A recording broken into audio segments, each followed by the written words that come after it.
Hello everyone, welcome you all to my channel. तो इस video में हम कुल 10 लाइंस जो है वो डिस्कस करेंगे।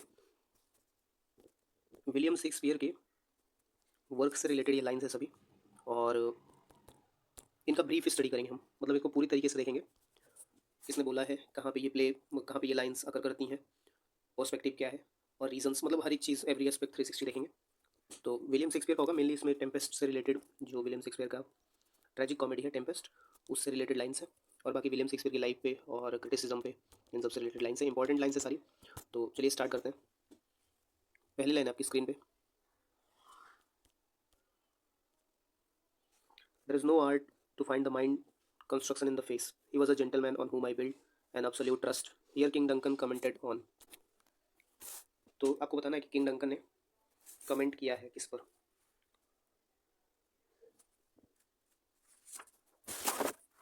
तो डंकन आया, तो डंकन से आपको पता हो गया कि लाइन जो है वो मैकबेथ की है, ठीक। और ये जो लाइन है,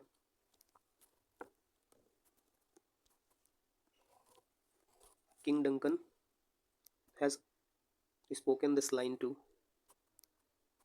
थेन ऑफ काउडर, ठीक। मैकबेथ जो है वो पहले ग्लैमस का थेन होता है, बाद में मैकबेथ को ग्लैमस के थेन से हटा करके काउडर का थेन बना देते हैं, जो कि एक इंपॉर्टेंट पोजीशन होती है।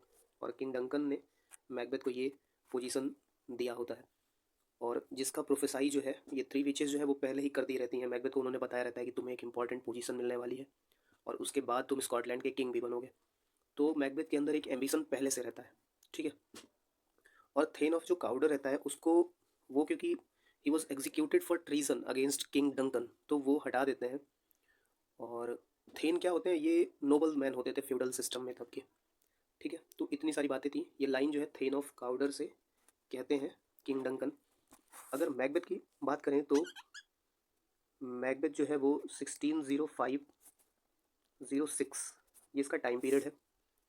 One of the four great tragedies एक मैकबेथ भी है, और एम्बिशन जो है वो थीम है, ठीक है। 1623 जब फर्स्ट फोलियो पब्लिश हुआ तो उसमें मैकबेथ भी पब्लिश हुआ था, ठीक है। और सोर्स की बात करें मैकबेथ की, तो इसका सोर्स हॉलिंसेड क्रॉनिकल है। तो ये कुछ बातें थी मैकबेथ के बारे में। अगर इंपॉर्टेंट कैरेक्टर्स की बात करें तो पहले तो आपके king Duncan, then Malcolm, king Duncan का elder son, then Donalbain, younger son of king Duncan, then Macbeth, lady Macbeth, then Banquo, Fleance, Macduff जो फीफे का थेन होता है, ठीक है। Three witches most important. तो ये कैरेक्टर्स थे सभी मैकबेथ के। नेक्स्ट लाइन देखते हैं।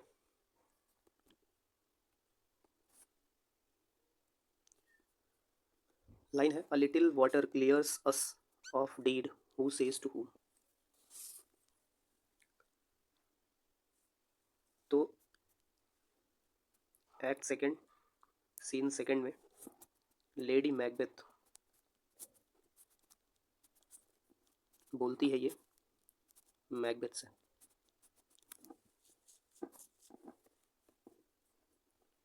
नेक्स्ट लाइन देखते हैं।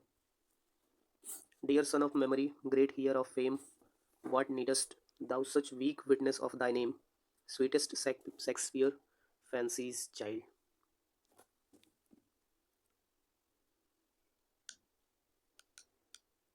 Who said about Shakespeare? Dear son of memory, great heir of fame, what needest thou such weak witness of thy name, sweetest Shakespeare।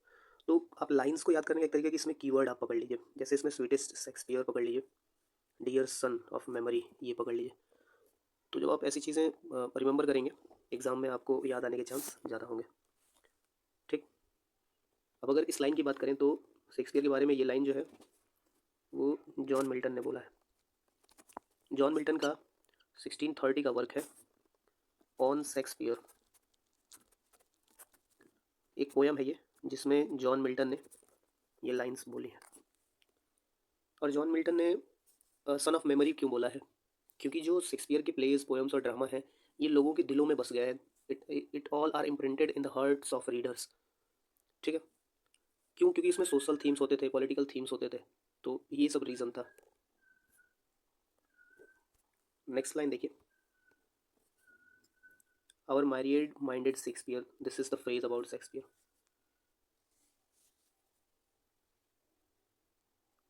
ये फ्रेज किसने कहा है शेक्सपियर के बारे में? Our myriad minded Shakespeare. तो ये एस टी कॉलरिज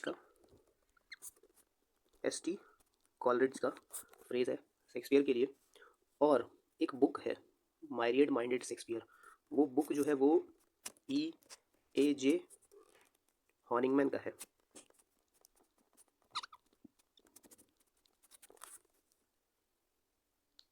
ठीक है। मैरिड माइंडेड शेक्सपियर क्यों बोला? क्योंकि कॉलेज को लगता था कि शेक्सपियर जो है वो टू फोल्ड है, एक तो पोएट है, दूसरे फिलोसोफर है, इसलिए उन्होंने ऐसा बोला था शेक्सपियर के लिए। नेक्स्ट लाइन देखिए, ये 5th लाइन है, गुड वर्म्स have borne bad sons, who said this line?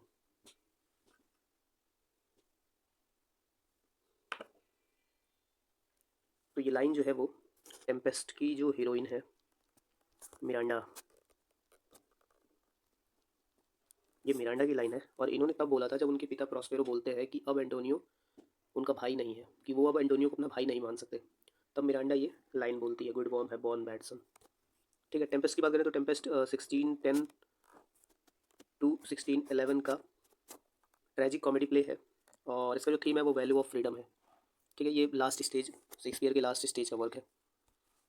Next line देखिए, 6 है, those are pearls that were his eyes, where does the lines appear? कि वो पर्ल्स थे,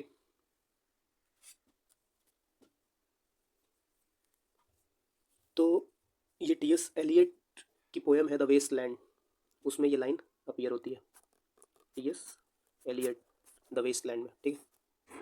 और ये किस लिए होती है? To remind readers that death awaits everyone, मतलब मृत्यु हर किसी की प्रतीक्षा करती है, और and no one escape life without changing, और कोई भी व्यक्ति जो है वो बिना किसी बदलाव के, चेंजेस के, मृत्यु से बच नहीं सकता है। तो ये जो लाइन है ये टी.एस. एलियट की है द वेस्ट लैंड वर्क में, the waste Land. Next line देखिए, misery acquaints a man with strange bedfellows. तो पूछा गया है कि misery acquaints a man bad strange bedfellows who says. अगर इसकी हिंदी बताऊँ आपको तो ऐसा है कि दुख जो है वो आदमी को अजीबोगरीब स्ट्रेंजेस से मिलवाता है, या अजीबोगरीब साथियों से परिचित कराता है, दुख जो है माइजरी। तो ये ट्रिंक्यूलो की लाइन है, वो टेम्पेस्ट में ऐसा बोलता है। ठीक है। नेक्स्ट लाइन देखिए, I am a fool to weep at what I am glad of, who is the speaker? तो ये मिरांडा की लाइन है, एक्ट 3 सीन 1 में मिरांडा जो है वो ये लाइन बोलती है।